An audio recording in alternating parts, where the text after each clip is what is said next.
in Guilford County, and my father died when I was at a younger age, so I had this desire to get to know my father's side of the family. Even though I had a relationship with them, I, wanted to know the whole story. So I started out, I remember I bought my daughters a Commodore computer, and at that time I bought a family tree maker, and I started everything that I knew I put in it. And I was trying to find my father's surname, which was Mark, M-A-R-K. And of course, I assumed they were slaves, and I could not find them. So one day I went to the library, and something said, well, check 1860 census.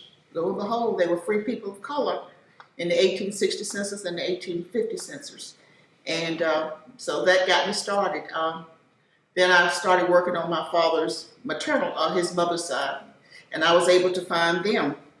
I found her on the cohabitation records, Rachel Weatherly, and she was on that Weatherly plantation. So I was able to go to the library and actually find Martin Weatherly and find her name on those records, and it's just been great because it gives you a sense of knowing who you are, and understanding, the things that they went through that have affected you in life, and I have been able to meet people that were related to me through my research that I had no idea we were in the same family, My relatives are basically were Guilford County. They moved to Rockingham County, back to Guilford County.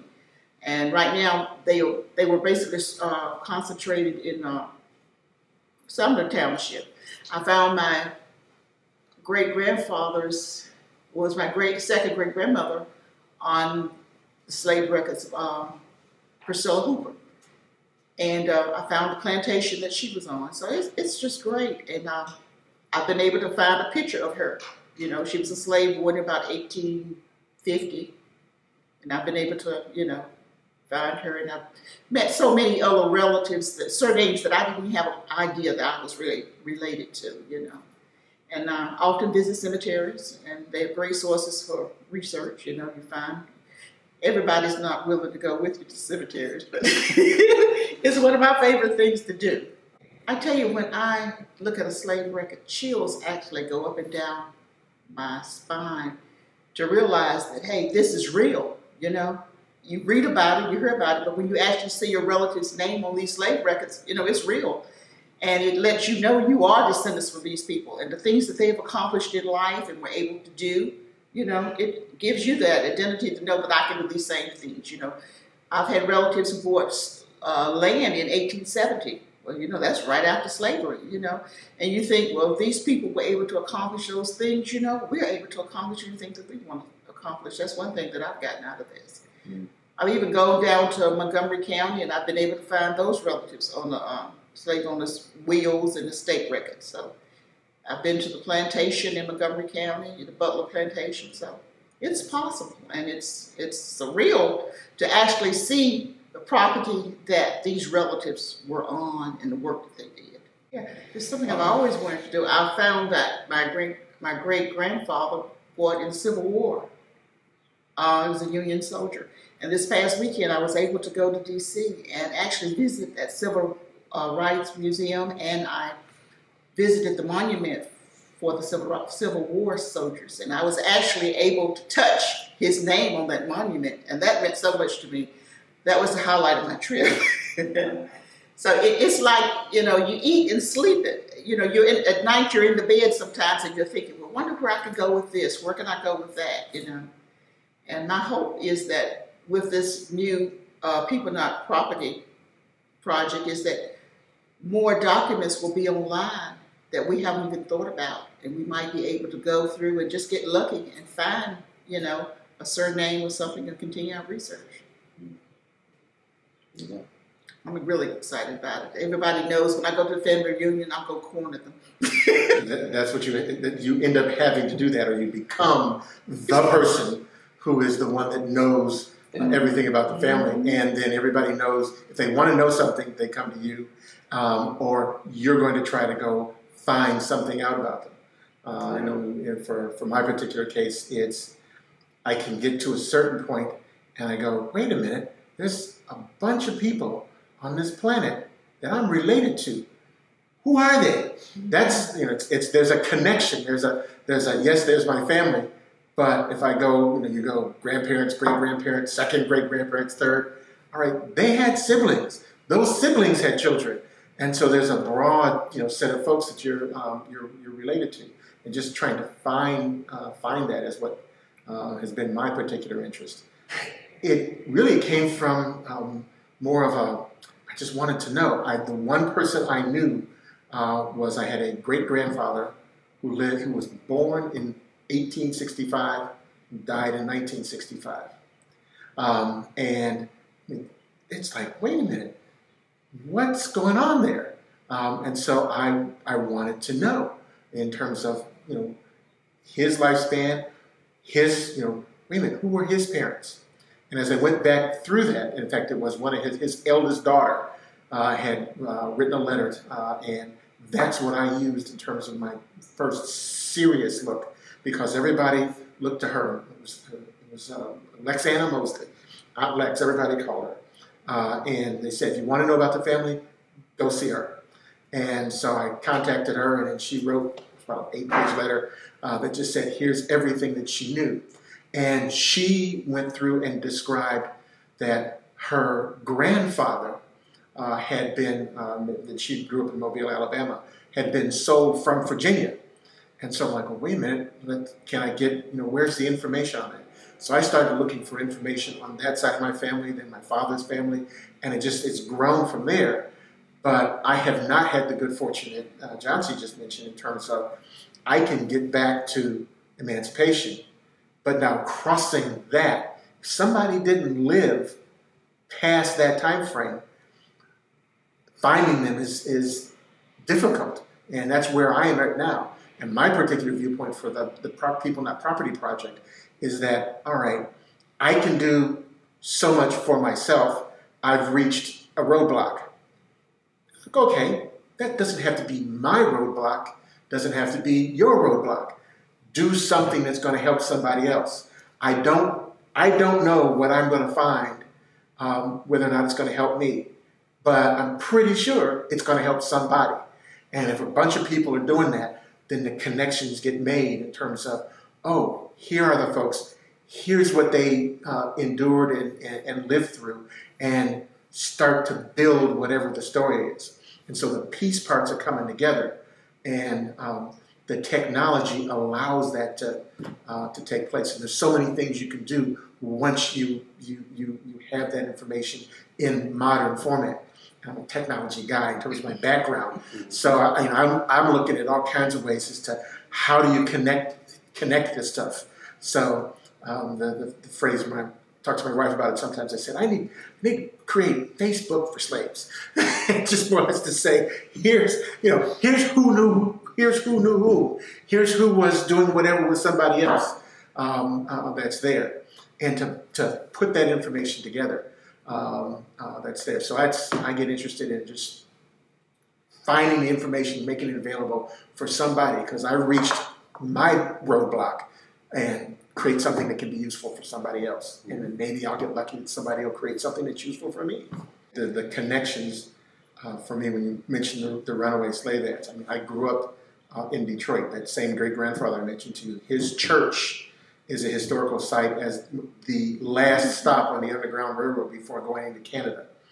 And I've had the opportunity, there is a very small city in Canada, Buxton, Ontario, and a number of slaves that had escaped to Canada settled there. Well, they have a homecoming every year, the Sunday before our Labor Day. And they have a library in the center of town that gives the history of the individuals that made it there. And it says who they were, where they came from. And you can, one of the things I look like is there's a repository that's there in that library.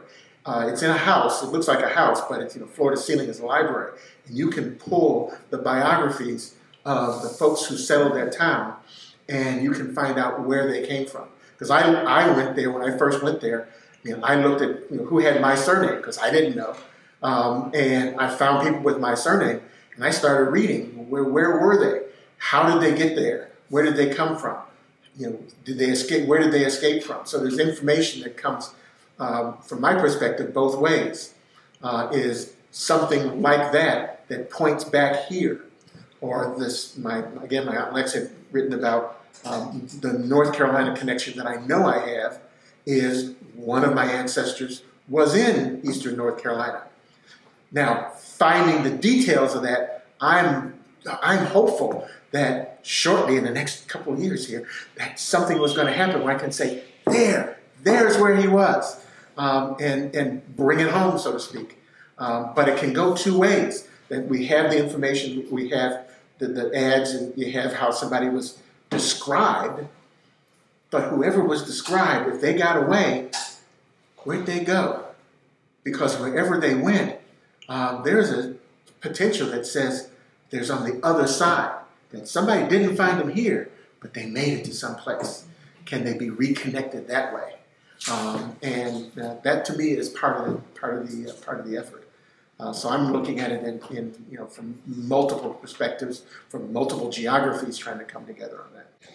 I'll say one thing that I learned that I never thought about was like you look at different surnames that own a lot of property or are wealthy, and you can go back and look at the slave owners list, in 1860 owners, and you'll find most of those same surnames, and that was an aha for me because I never really thought about it. You go back and you look at the land grants and see that these people were given land, and it better clarifies, it makes you understand why these people have and these people don't have. That's something that has, came out to me, just for researching and thinking, The thing that, the paradigm that I have is one that says there are behavior patterns today, and those behavior patterns existed ago. And so whatever, that they are people of their time. But if you say there's how somebody behaves in terms of their, I'll say, goodness or kindness or what have you, there's something there. Is there somebody that's a little nefarious in their behavior? You'll find it there ago. And so I'm looking at it that just says, what's the construct of the times? And then is there something in terms of how somebody behaved? Because I'll find an analog that says, oh, they did this, and yeah, in their time frame, that's all right. Or they did something that was like in their time frame, nah, that was not a righteous move, and it's a little, not good folk. So from my point of view, it's the more things change, the more they stay the same in terms of how I look at it. So I didn't get ahas in that sense.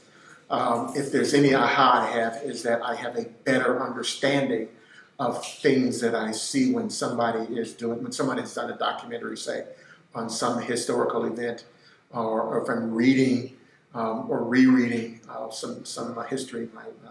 My wife and I are rereading on W.E.B. Du Bois and George Washington Carver. Not George Washington Carver. I'm losing names. Tuskegee. Oh yeah. And so the two of them, and then thinking about their viewpoints, how they wrote, how they lived their lives, and what their differences were, and then where does that come from, and then how do you translate that into today, to be able to understand, here's the analog for today, and here's why they have their differences in terms of what caused them to have their different thought processes, and I can make sense of things now that I could not make sense of 50 years ago, just because I haven't, the perspective I have and what I've learned as I've begun to study things is that, now I understand what these gentlemen were doing and how they came to their particular perspectives on the world that they were in. Well, in this case, I'm really one organization. And specifically, it's the Afro-American Historical and Genealogical Society. It's the Piedmont Triad chapter. And what happened is that the president of our chapter asked if someone would be a representative to the advisory board for the Digital Library of American Slavery. So I am there as a representative to that board, and so that's how I've come to be on the board.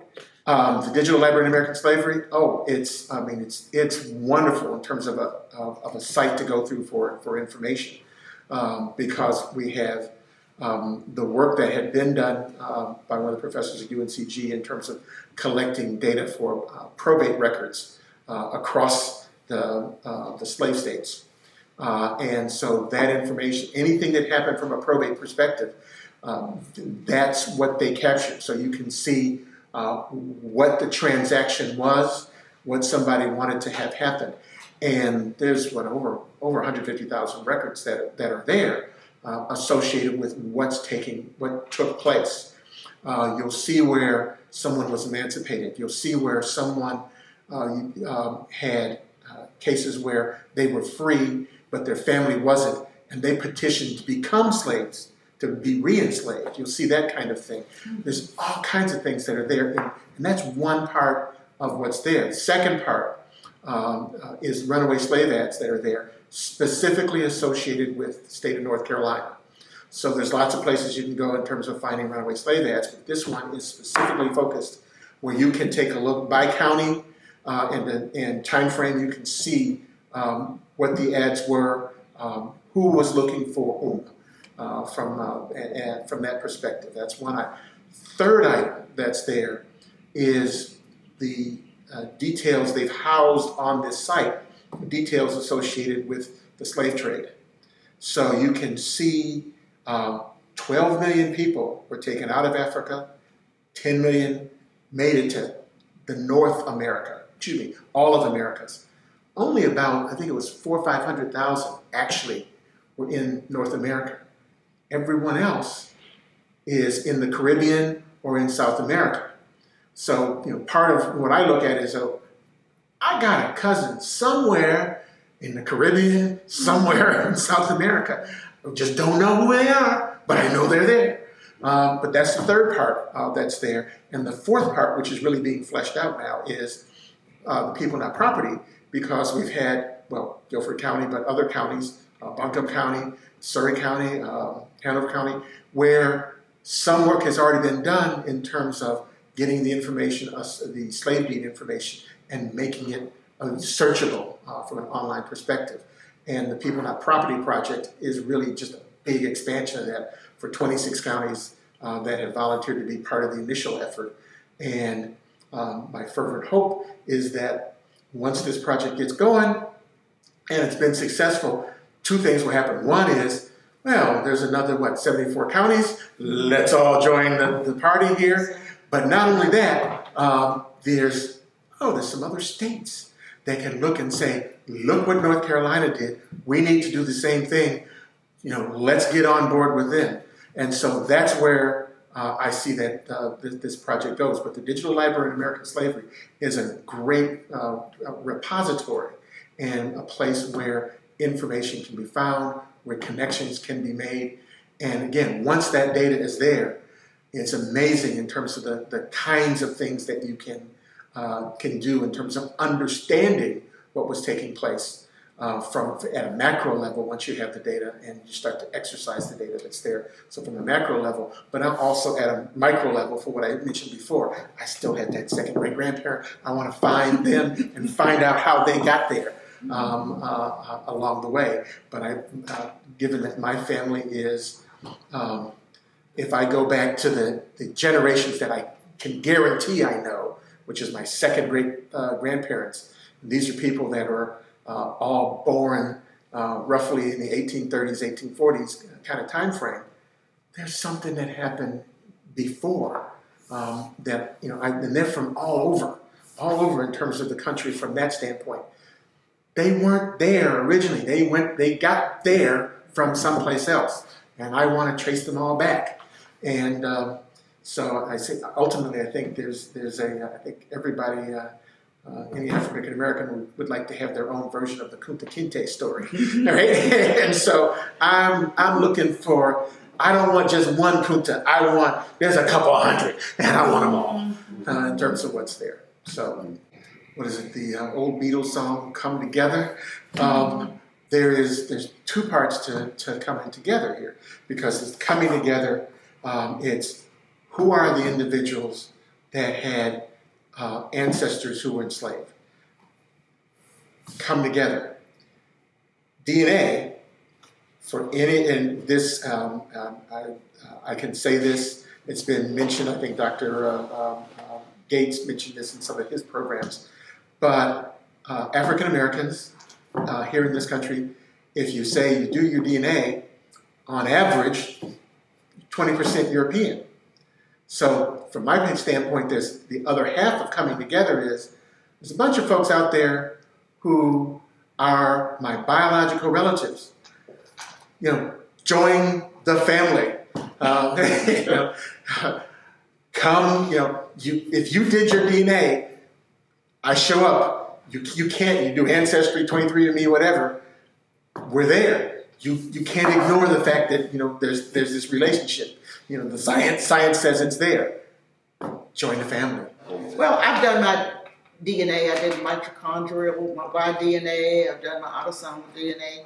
And I have not connected with any other, say, races. On my autosomal, I've connected with an African. And his ancestry shows that he's completely African. That's all it shows. So I'm a little shy in connecting with people, I think, And on my Mark side, I noticed in the 1850 census, there's a European person, a Smith, that is on my 1850 census, and he's white, so my relatives were mulatto. So I have connected with a lot of people, but I have not, one person I did send it with for the name Mark. And, there were names like Vandermark, where they shorten the names, but I haven't really connected, but the desire is there. There are a lot of different races that have connected to me, And I've often wondered, how I have relatives in Louisiana, Alabama. But in my research, I found I actually saw where my Weatherlys were slave traders. And they talk about how they marched slaves to Alabama. So, that kind of thing lets you know how you have these relatives in these other locations. And I feel what he feels, this connection to just find out the whole story and find out how these people got here. My marks, even though they're on the 1850 census, when I got my great-grandfather's military records, he said he was born in New York State. So, it's not hard to believe, but it's kind of hard to research, New York State when you don't know anything else, but it's... Yeah, from the DNA perspective, I've had the opportunity in terms of, the first time I actually had the opportunity of somebody trying to connect to me was actually not to me directly, it was to my aunt. And I'm the person with the family history, so my aunt told the person, don't bother talking to me, talk to my nephew. And we compared notes. This person had done what they could in terms of their family history. I had done what I could in mine. We tried to put the piece parts together, and we realized that, yes, we in fact had a common ancestor. We had no idea who the person was because our respective data did not go far enough back to identify the specific person. I've had other people since then that have tried to contact me where we've tried to figure out who is the common relative. In one of the more recent cases I've had, they were looking at my surname and decided that's where the connection was. And as we had dialogue or exchanged emails back and forth, what I decided was I said, wait a minute, my surname is not, because they gave me enough information where I said, there's no connection on my surname. However, based on some things they mentioned, I said, I have a second great grandparent that was 30 miles from your family. No names, none of the names connected, but I could say that's where we need to look, is from a geographical perspective, not from a perspective of name that's there. There is a caveat associated with the DNA and connecting with folks. And I would say anybody who does that, you need to be sensitive to some things. And I think I've had one situation where I stumbled into something that I probably shouldn't have.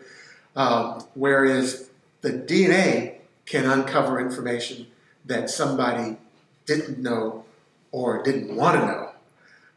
And I've had run into people casually who will make comments that says, yeah, my DNA was done and it's wrong because my family is from so-and-so.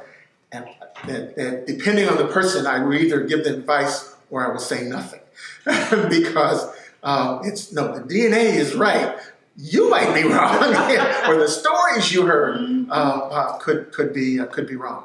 I had an interesting one of the contacts I made is I contacted someone and I said, "You're of primarily European ancestry," and they were like 1 or 2% African, and I said, "Do you happen to know?" Since they had written up their information, this was in 23andMe, and so I said, "You wrote up some things that said you know some things," and the answer I got back was from the person's daughter that says, "We're not sure, but," and this was a case where they think there was, I think, a 3rd or 4th great grandparent that they think was the child of an African and a European. And she wrote a long story about that. She said she doesn't know specifically, but that's where they think that took place. I have since made trips to other places where I was in Virginia, and one of the genealogical librarians happened to mention similar situation. And when she traced her family back, one of her relatives, her ancestors, was from Louisiana, and then she realized, oh, wait a minute, the I don't know, it was 3rd or 4th great grandparent, great grandmother was African. And so that's where her African ancestry came from.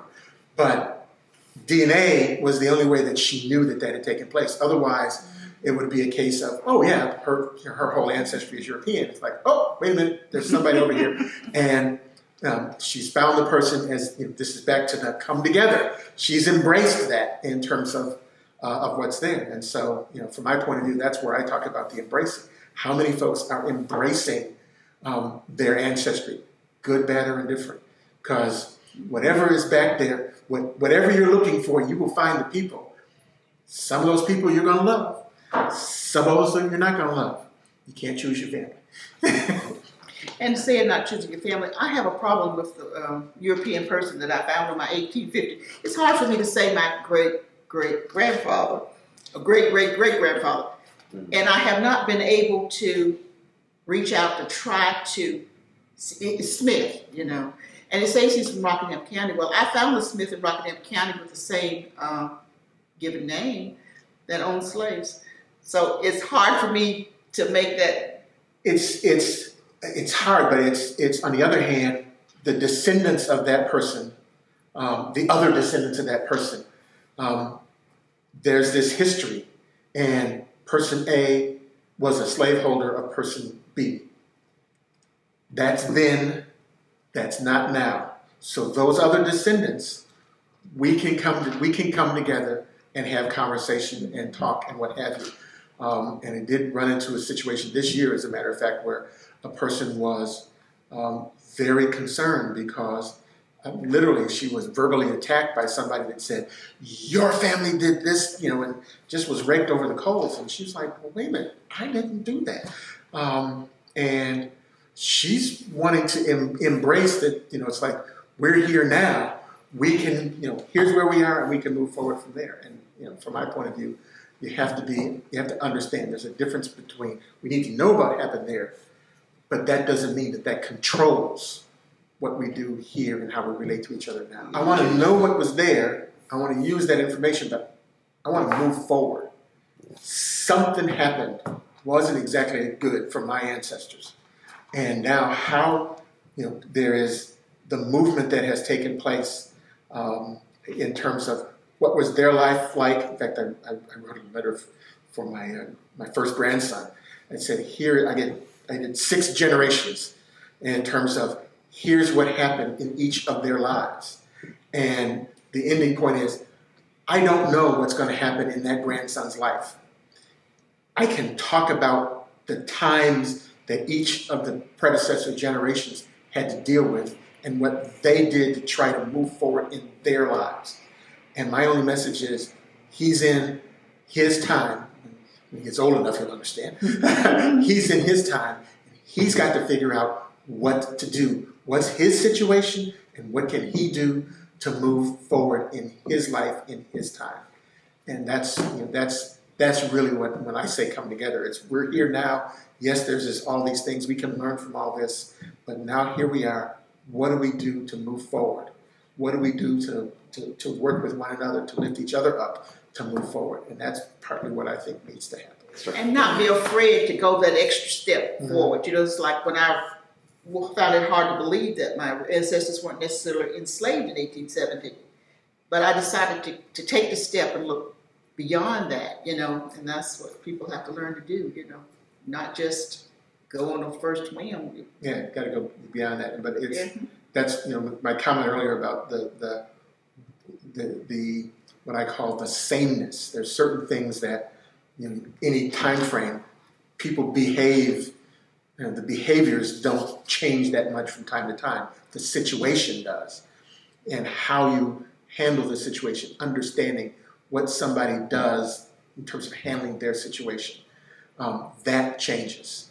And some of it's tough, and there's no, you know, it's just enduring. I mean, we wouldn't be here if they didn't endure. Others are, they had an opportunity and they took advantage of opportunities that's there. In some respects, there's some things I'll go, there's just pure unadulterated luck. It just says you just happen to be in a good situation. And sometimes it's unadulterated luck as bad luck that says you're just in a really bad situation. But how do you endure that? What do you do? How can you generalize what took place and apply that, you know, that approach to what do you do now? How do you deal with today? And to me, that's part of it.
One brother white, the other black.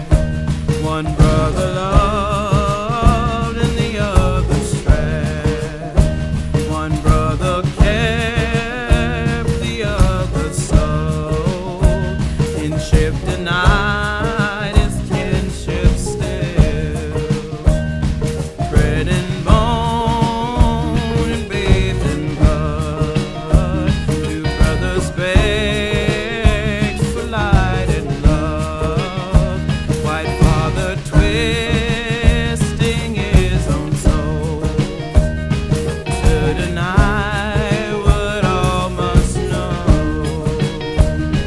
Blood and bones are what we're made of, not enough steel to reconcile. Crying out into the darkness, one sure way to feel alive. Demon mouths lined with halos, thinly veiled but no surprise. Rest assured to welcome subthoughts of systematic lies.